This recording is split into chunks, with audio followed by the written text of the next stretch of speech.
সেই জীবনকে তুমি ভালোবাসো, যেই জীবনকে তুমি পেয়েছো। আর সেই জীবনযাপনকেই তুমি তৈরি করার চেষ্টা করো, যেটার তুমি স্বপ্ন দেখো। একটা ভুল আপনার অভিজ্ঞতাকে বাড়ায়, আর অভিজ্ঞতা আপনাকে ভুল করার হাত থেকে বাঁচায়। ওঠো, উদ্যমের সাথে নিজের দিনকে শুরু করো, আর প্রত্যেক দিনের আগত সূর্যকে ঠিকমতো কাজে লাগাতে শেখো। তোমার উপর উপহার বর্ষণ না করার জন্য ঈশ্বরকে কখনোই দোষারোপ করো না।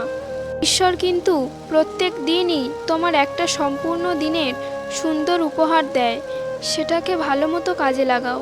আপনার হৃদয়ে এটি লিখুন যে দিনটি বছরের সেরা দিন। পৃথিবীতে যদি দুঃখ না থাকতো তবে মানুষ সুখ খুঁজত না। দুঃখই মানুষকে সুখ সন্ধানী করে তোলে। মহান হতে গেলে আপনাকে মহান কাজগুলোকেও করতে হবে, আর সেই সব মহান কাজের মধ্যে একটা হলো ভোরবেলা ঘুম থেকে ওঠার অভ্যাস। কোনো লক্ষ্যই বড় নয়, জীবনে যেতে সেই যার কোনো ভয় নেই। জীবন যে কতটা সুন্দর এটা বোঝার জন্য আপনাকে বেশি দূর যেতে হবে না।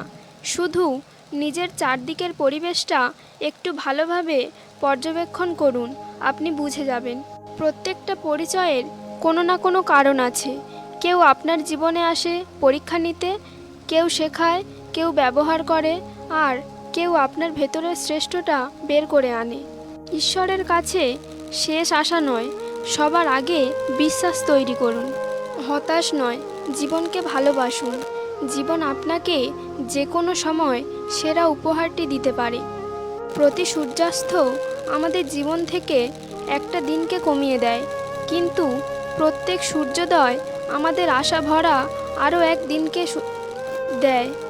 জীবন গণিতের মতো, আনন্দ যোগ করো, হতাশ বিয়োগ করো, খুশি গুণ করো, দুঃখ ভাগ করো, আর সুন্দর একটা সমীকরণ দিয়ে জীবনের মান প্রকাশ করো।